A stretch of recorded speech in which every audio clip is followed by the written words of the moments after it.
Hello বন্ধুরা, নতুন করে একটা ভিডিও নিয়ে চলে এলাম। পিএসটি ফুটবলের পক্ষ থেকে আমি তুলসী।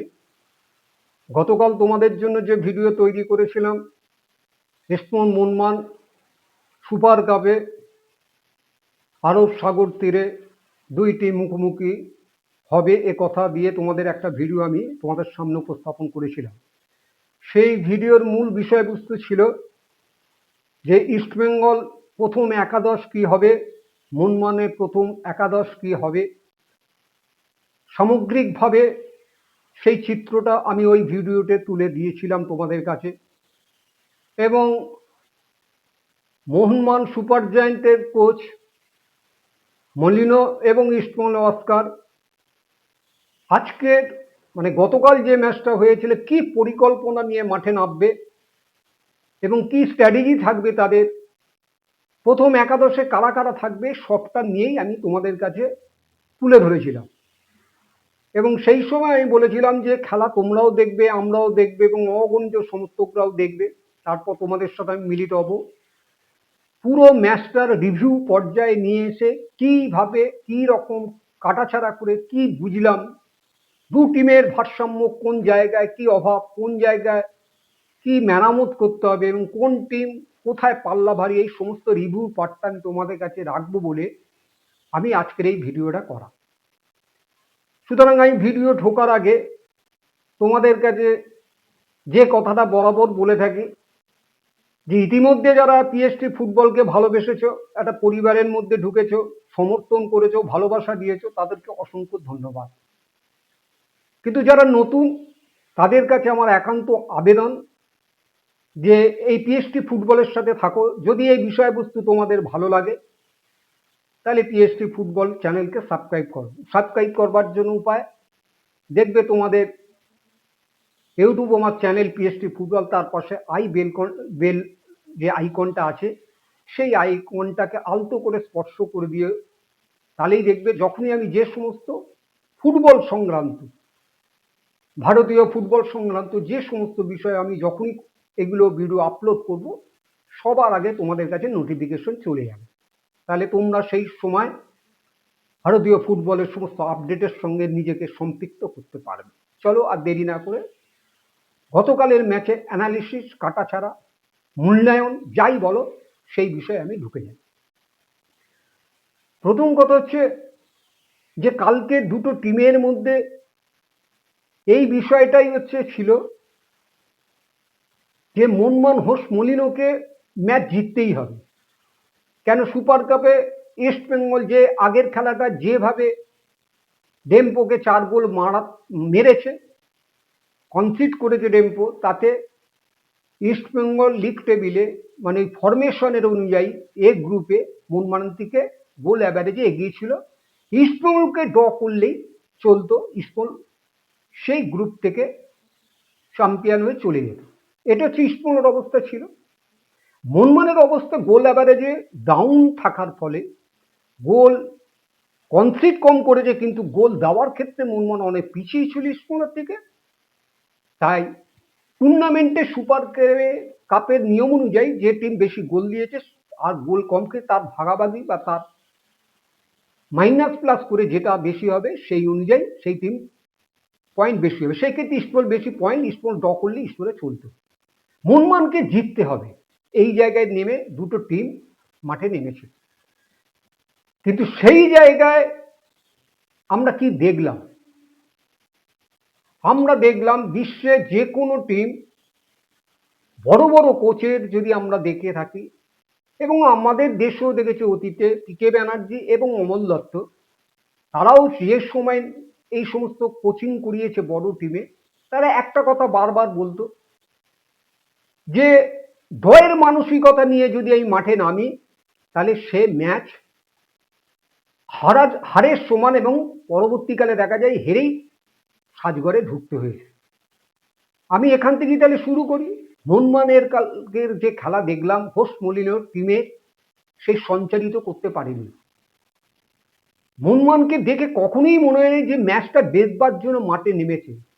তাদের শারীরিক ভাষা, তাদের চলন বলন, দৌড়ঝাঁপ, যেভাবেই তোমরা দেখে থাকুক না কেন, আমি যতটুকু দেখেছি, যতটুকু বুঝেছি, তোমরা আমার সাথে একমত হবে কিনা জানি না, যে তাতে মানে বডি ল্যাঙ্গুয়েজ বলে যে শব্দটা ছিল সেই শব্দটাই ধরা পড়েছে।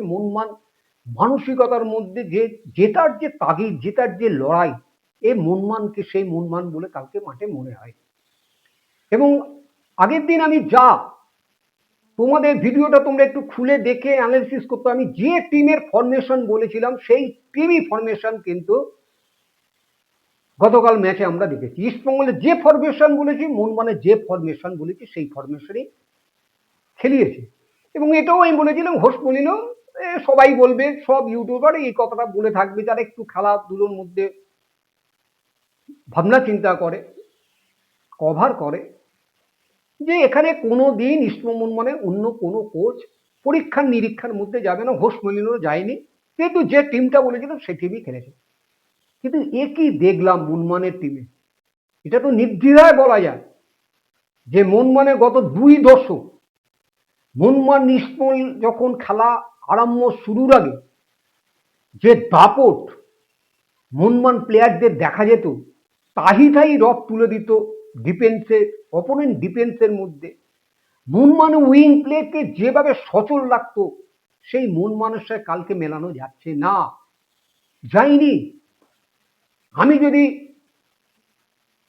কালকে ফরওয়ার্ড লাইনের কথা যদি বলি, যে আমাদের সবচেয়ে বেশি গর্ববোধ হচ্ছে মনমানের দুটো উইং প্লে, যে উইং প্লেয়ার হচ্ছে মনবীর সিং লিস্টন, এবং কালকে লিস্টন এবং মনবীরের হচ্ছে টোটালি হচ্ছে সেই উইং প্লে ব্যর্থ।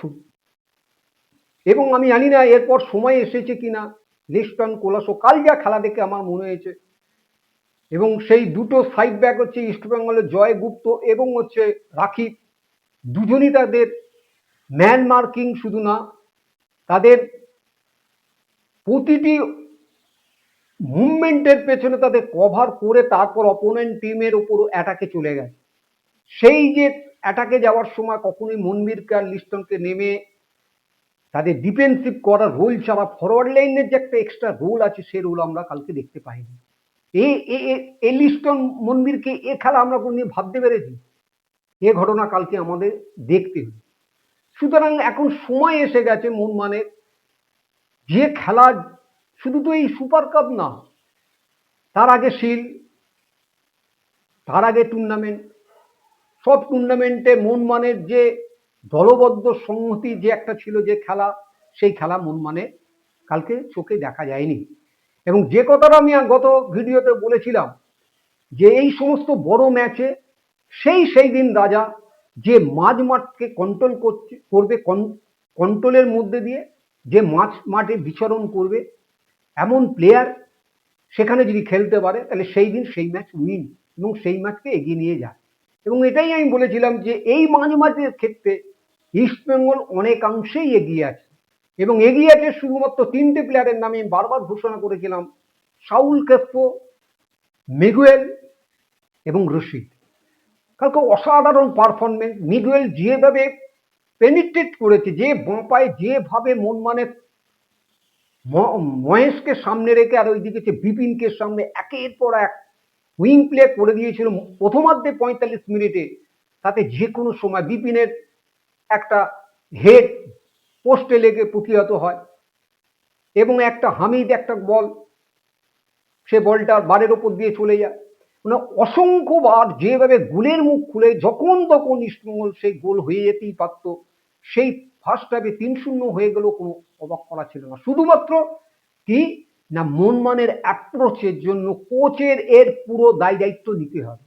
অ্যাপ্রোচই ছিল কোনো রকমের যে কাউন্টারটা আসবে, সেই কাউন্টারটাকে যদি একটা গোল পেয়ে যাই, সেই গোল আমরা করে দিয়ে ম্যাচে ডিফেন্সিভ চলে যাব। এখন এ মানসিকতা নিয়ে কোনো টিম জিততে পারা যায় না। আমরা দেখলাম কি, একটা সময় আমারই দুঃখ লাগছিল, ম্যাকলারেন একটা পজিটিভ স্ট্রাইকার, অসাধারণ, এ তো অস্বীকার কোনো, গতকাল ভিডিওতে আমি বলেছি। একটা সময় আমি খেলা দেখতে দেখতে দেখলাম ম্যাকলারেন বিতৃষ্ণ হয়ে হাত পা ছুটছে, বল পাচ্ছে না বলে। এরকম অবস্থা মনমানের গত, আমি তো দায়িত্ব নিয়ে বলছি 2 দশকে এরকম কোনদিন আমরা দেখতে পাইনি। আর মলিনো পরে বলছেন সাংবাদিকদের প্রেস মিট করে, দায় দায়িত্ব তাকেই তো নিতে হবে। প্লেয়ারদের আজকে যে ফিটনেস লেভেল, এই ফিটনেস লেভেলকে চরমতম জায়গায় নিয়ে যাওয়ার জন্য দুটো টুর্নামেন্ট খেলেছে, সেই টুর্নামেন্টের মধ্যে মলিনো কি করল? রবসনকে এখনো দেখে মনে হচ্ছে ম্যাচ ফিট না, 10 মিনিট খেলার মতন তার জায়গায় নিয়ে আসতে পারেনি। এবং রবসনের যে রিক্রুটমেন্ট, যেখানে মনমানের একটা গত সিজনে আমরা দেখেছি মনমানের স্টুয়ার্ট যে খেলাটা খেলতো, সেই খেলা স্টুয়ার্টের জায়গায় এখনো মনমান কোনো প্লেয়ারকে খুঁজে পায়নি। এবং এইভাবে যদি মনমানে চলে, মনমান এবছরে অন্তত বলতে পারা যায় যে মনমান সেই মনমানকে কখনোই মনে হবে না। এটা যে ফুটবল যারা বোঝে,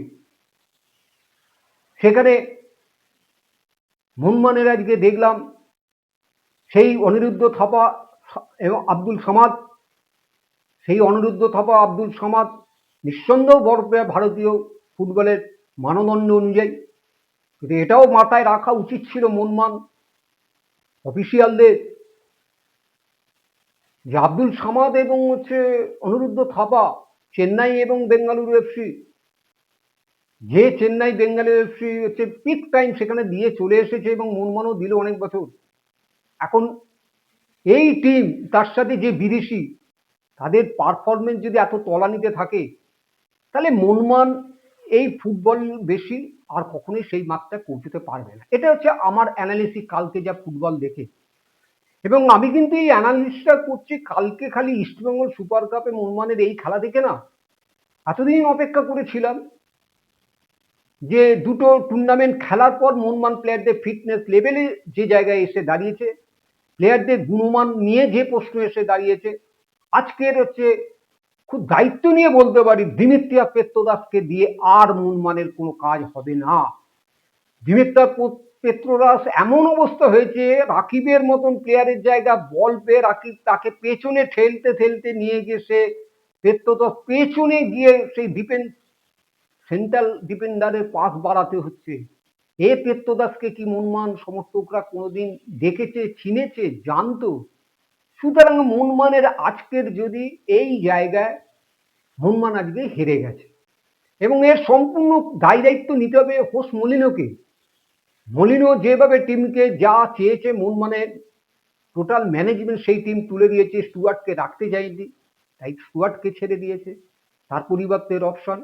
এবং মনমানের যেভাবে, মনমানে শুনতে খারাপ লাগবে, সুভাশিস বোস যে জায়গায় এসছে, পিক টাইম দিয়ে এসছে, মনমানে অসাধারণ কিন্তু লেফট সাইড ব্যাক, অল্প বয়সী। ফুটবল খেলাটা অল্প বয়সীদের ব্যাপার।